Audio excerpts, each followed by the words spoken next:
오늘 함께 보실 말씀은 고린도전서 11장 2절에서 16절 말씀입니다.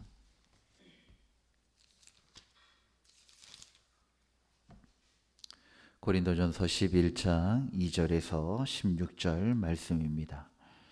하나님의 말씀을 한 절씩 교독하겠습니다. 너희가 모든 일에 나를 기억하고 또 내가 너희에게 전하여 준 대로 그 전통을 너희가 지킴으로 너희를 칭찬하노라.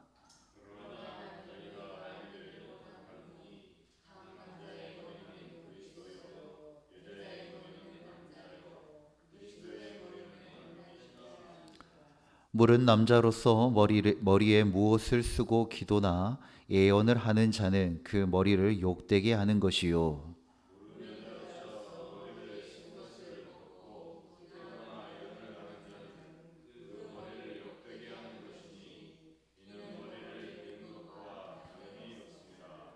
만일 여자가 머리를 가리지 않거든 깎을 것이요. 만일 깎거나 미는 것이 여자에게 부끄러움이 되거든 가릴지니라.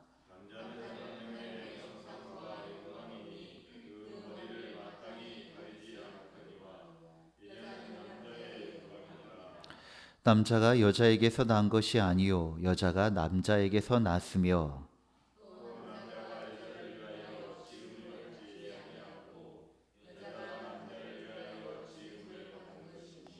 그러므로 여자는 천사들로 말미암아 권세 아래에 있는 표를 그 머리 위에 둘지니라.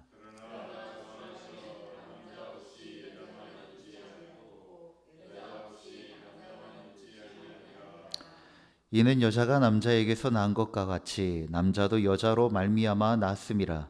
그리고 모든 것은 하나님에게서 났느니라.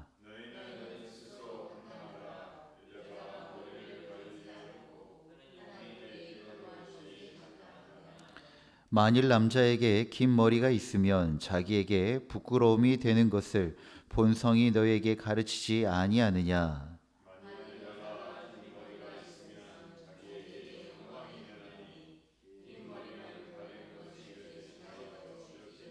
함께요.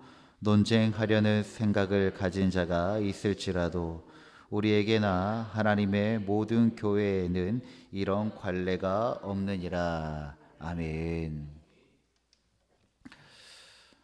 오늘 본문은 교회 공동체 안에서 여성들이 머리를 가리는 것에 대한 이야기입니다. 이 오늘 이야기를 듣다 보면 현대 성도들이 읽으며 의문이 들 것입니다.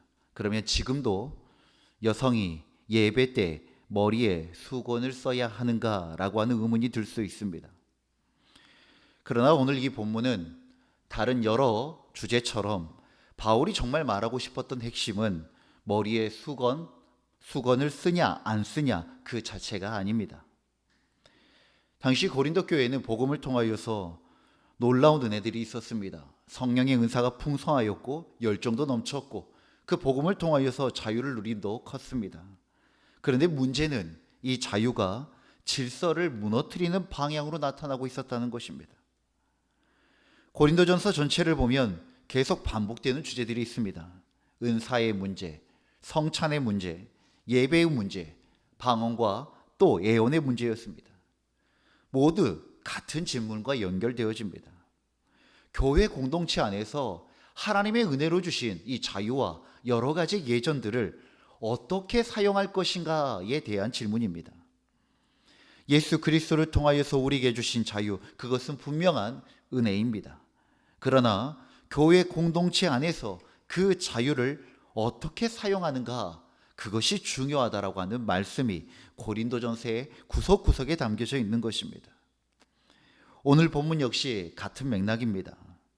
바울은 예배란 내가 원하는 방식대로 하나님께 나아가는 시간이 아니라 하나님이 기뻐하시는 질서 속에서 공동체와 함께 드리는 것을 가르치고 있는 것입니다.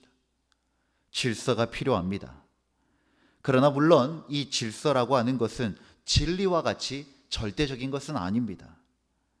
이 질서는 필요함과 동시에 공동체 안에서 이루어지는 질서라는 것입니다.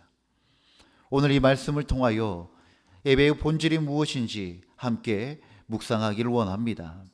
먼저는 예배는 나를 드러내는 시간이 아니라 하나님을 높이는 시간입니다. 본문 3절에 각 남자의 머리는 그리스도요 여자의 머리는 남자요 그리스도의 머리는 하나님이시라 라고 기록되어져 있습니다.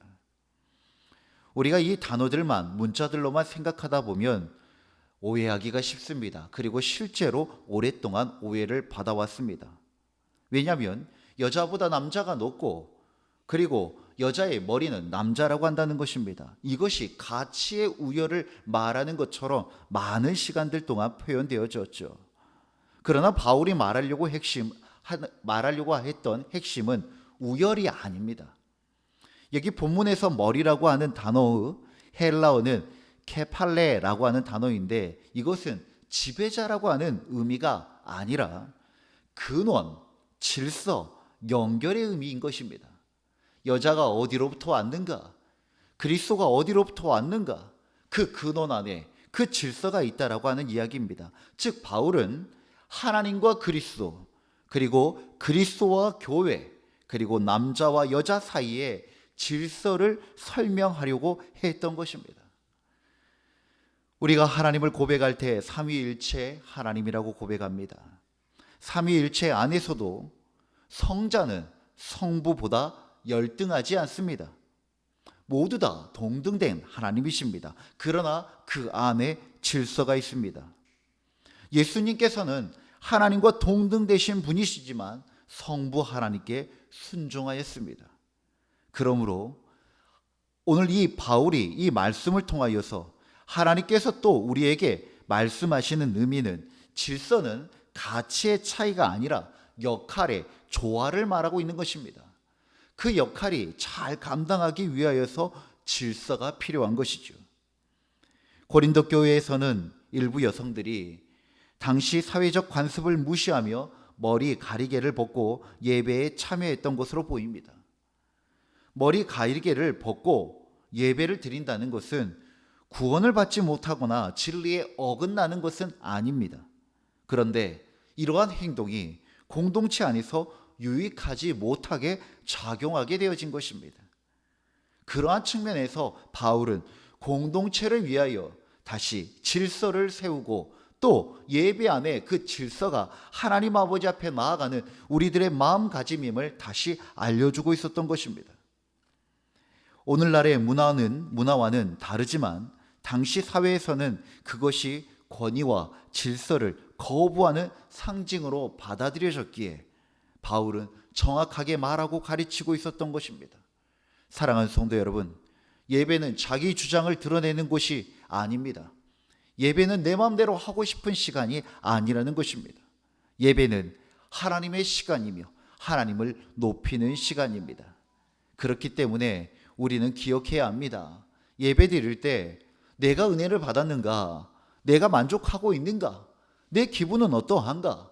내 기준과 맞는가? 그것을 먼저 생각할 것이 아닙니다. 왜냐하면 예배의 중심은 내가 아니기 때문입니다. 예배의 중심은 하나님이십니다. 그러므로 예배자는 내가 무엇을 원하고 있는가라고 하기보다 하나님이 무엇을 기뻐하시는가를 먼저 물어야 하고 그것이 우리의 신앙의 근원이 되어져야 한다는 것입니다. 우리의 예배를 통하여 하나님을 기쁘시게 하는 예배가 되어지고 또한 그 예배 안에 있는 질서를 잘 지킴을 통하여 우리 모두의 이 공동의 예배와 그 공동의 그 아름다움과 평안을 유지할 수 있는 그런 신앙의 덕과 지혜를 가지시는 우리 모두가 되어지기를 주의 이름으로 축원드립니다. 또 한 가지 기억해야 할 것은 예배의 질서는 이러한 측면에서 억압이 아니라 서로를 세우기 위한 배려이고 그리고 은혜의 지혜입니다. 본문 11절 12절 말씀에 주 안에는 남자 없이 여자만 있지 않고 여자 없이 남자만 있지 아니하니라 라고 말씀합니다. 여기서 바울은 앞부분에서 말하는 질서를 균형 있게 설명하고 있습니다. 당시 사회는 남성 중심 사회였습니다. 만약 바울이 단순히 권위만 강조했다면 여성들을 낮추는 결과를 낳게 되었을 것입니다. 그러나 바울은 질서와 권위를 말한 후에 정확하게 또 이야기합니다. 남자도 여자 없이는 존재할 수 없다. 여자도 남자 없이는 존재할 수 없다. 그리고 마지막에는 이 모든 것은 남자가 여자에게서, 여자가 남자에게서가 아니라 모든 것은 하나님에게서 났다라고 하는 그 근원을 선언하고 있습니다. 이것이 바로 기독교적 질서입니다. 질서는 지배가 아닙니다. 그런데 이 말씀이 왜곡되어지면 많은 사람들이 기독교는 사회의 어떠한 권력과 그리고 상하의 관계를 만들어내는 그러한 메시지로 받아들일 때가 많다는 것입니다. 그러나 그렇지 않습니다. 하나님의 질서는, 예배의 질서는 지배가 아니라 오히려 서로 살리는 조화를 위해서 만들어진 것이, 세우신 것이 바로 이 예배의 질서이며 하나님의 질서라는 것입니다. 하나님의 질서는 공동체를 이루어가고 세워가고 자라가게 합니다. 그러니 교회 안에서도 마찬가지입니다. 많은 사역들이 있죠. 찬양대 중요합니다. 안내위원도 중요합니다. 주차 봉사도 중요합니다. 기도하는 사람도 중요하고 설교하는 목회자도 중요합니다. 찬양하는 자도 중요합니다. 그러나 누구 하나만으로 교회가 세워지지 않는다는 것입니다. 그래서 예수님께서는, 하나님께서는 교회를 그리스도의 몸이라고 비유하신 것입니다. 몸의 각 지체가 함께 움직여야 건강한 몸이 될 수 있는 것입니다. 바울이 말하는 질서는 누가 더 높은가, 더 누가 귀한가, 더 누가 더 필요한가 라고 하는 문제가 아니라 어떻게 우리가 함께 하나님을 높일 것인가에 대한 이야기를 이 고린도전서의 많은 갈등 사이사이에서 선포하고 있는 하나님의 말씀이며 또 우리에게 주시는 하나님의 지혜라는 것입니다. 사랑하는 성도 여러분, 오늘날 교회의 위기가 질서가 많아서가 아닙니다. 오히려 서로를 배려하는 마음이 약해져서 생기는 경우가 많다는 것입니다. 예배는 하나님의 시간이며 동시에 예배는 공동체의 행위입니다. 그래서 예배자는 나의 자유보다 공동체의 유익을 먼저 생각해야 하는 것입니다. 세 번째의 고면입니다. 예배의 진정한 질서는 하나님께 대한 경외함에서 나옵니다. 본문 10절에 천사들로 말미암아라고 하는 그 구절이 등장합니다. 이 구절에 대한 많은 해석들이 있지만 대부분의 학자들의 공통적인 의견은 예배는 하나님 앞에서 이루어지는 거룩한 사건임을 강조하기 위한, 영적인 시간임을 강조하기 위한 표현으로 이해되고 있습니다. 즉, 예배는 단순한 인간들의 모임이 아니라는 것입니다. 눈에 보이는 사람들만이 있는 자리가 아니라는 것입니다. 하늘의 존재들도 하나님을 경배하는 자리입니다. 그러므로 예배는 가볍게 참여하는 행사가 아니라 예배는 거룩하신 하나님 아버지 앞에 우리가 주일날 말씀을 나누었던 것처럼 그 두려움과 친밀함을 함께 가지고 낯선 친밀감으로 나아가는 하나님 앞에 서는, 거룩하신 하나님 앞에 서는 시간이 바로 예배의 시간이라는 것입니다. 오늘날 우리는 예배를 너무 쉽게 생각하는 경향이 있습니다.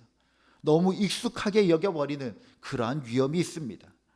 주일마다 드리니까 늘 하던 것이니까 당연하게 생각할 수 있습니다. 그러나 성경은 계속해서 우리에게 말합니다. 하나님을 경외함으로 예배하여야 한다. 하나님은 경외함으로 예배받기를 원하신다는 것입니다. 하나님은 예배를 중요하게 여기시는 것이 아니라 바로 우리의 마음의 중심을 원하시기 때문입니다. 예배의 질서는 결국 복장이 어떠냐, 형식이 어떠냐, 그 이전에 하나님을 향한 그 경외심에서부터 시작되어져야 한다라고 하는 것을 말하고 있는 것입니다. 사랑하는 성도 여러분, 그렇기 때문에 우리가 경외함을 가지고 하나님 앞에 예배할 때 반드시 기도로 준비해야 합니다. 또한 말씀을 그냥 듣고 흘리는 것이 아니라 사모하는 마음이 있어야 합니다. 그리고 오늘 나에게 주신 그 하나님의 말씀을 향하여 집중하고 갈망하는 마음으로 예배해야 합니다. 그리고 나 혼자 드리는 예배가 아니라 우리가 회중 공동체로 드리는 예배이니 서로와 서로를 배려하고 존중하는 마음으로 드려야 하는 것입니다. 왜냐하면 예배는 사람 앞에서 사람을 위하여서 드리는 일이 아니라 하나님 앞에서 행하는 거룩한 시간이기 때문인 것입니다. 사랑하는 성도 여러분, 오늘 본문은 단순히 머리 수건에 대한 이야기의 말씀이 아닙니다. 사도 바울은 이 머리 수건의 이야기를 통하여서 우리에게 예배의 질서와 핵심을 이야기하고자 했던 것입니다.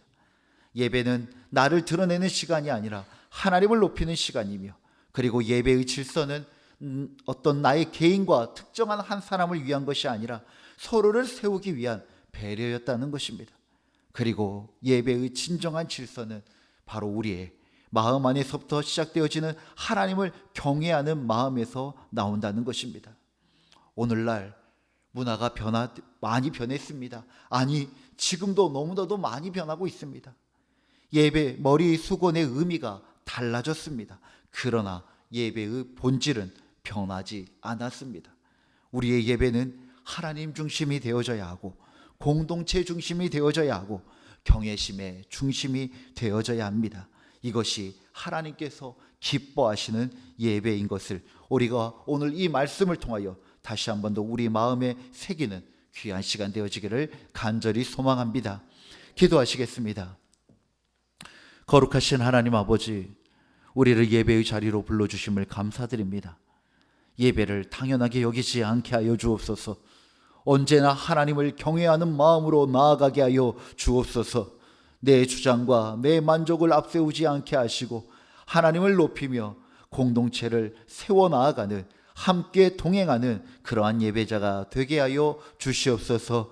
우리의 예배가 형식에 머물지 않게 하시고 진정으로 하나님께서 기뻐 받으시는 거룩한 제사가 되게 하여 주옵소서.